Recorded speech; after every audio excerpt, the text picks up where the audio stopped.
When I was, I guess, 13 years old, I got involved in playing guitar. I saw some friends that were in a middle school talent show band, and I said, "Wow, this is cool. I really want to learn that." So I remember going to talk to my dad.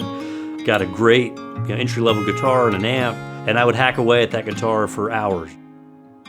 I ended up meeting other musicians that were like me, and found a kind of a band that was already beginning to start, and I was able to join as another guitar player, and that was sort of the beginning of something that was going to be a lot bigger. We ended up getting a van, a trailer, decided to start touring. It was incredible.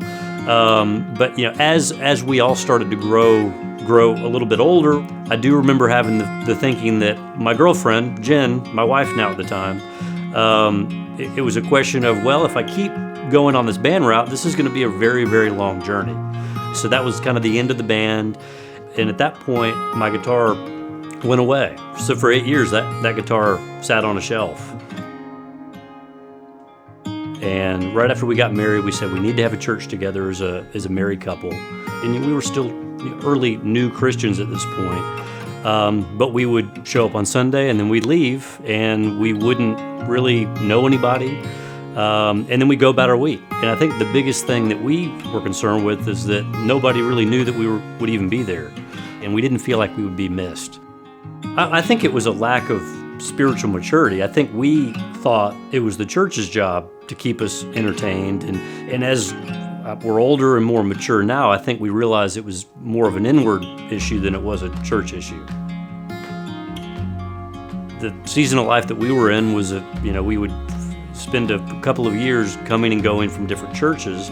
And at that point, we didn't really know where we were being led. And it was through a friend that I learned that, Westridge was a place that had a great reputation, had a great music program, excellent teaching, and was a place that we felt had a great on-ramp to serve. So I went through the process of auditioning.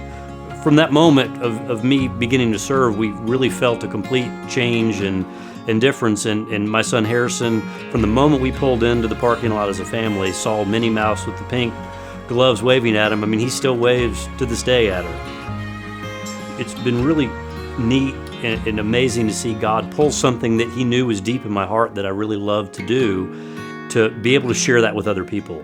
I think as we began serving on a regular basis, and that became a part of our daily lives, we were getting filled up by filling others up. And that's not what we thought would happen. How do we get involved as a couple, meeting people on a regular basis, having people to go through and do life with? And that's where we reached out about trying to join a group. And we were able to jump right in, and we started to feel like, we were in a much smaller church. And having the close-knitness of having people that we were familiar with, people that knew where we were in our stage in life, really made it feel a lot more comfortable, made it feel like home. It may be a little ironic that the guitar is what originally filled me up from being a kid in middle school, and the fact that it's been the thing now that fills me up, and it's what gotten myself to get involved in serving and was the first thing that I started to do. It's incredible to see how God can use something that you may not think is very important come around.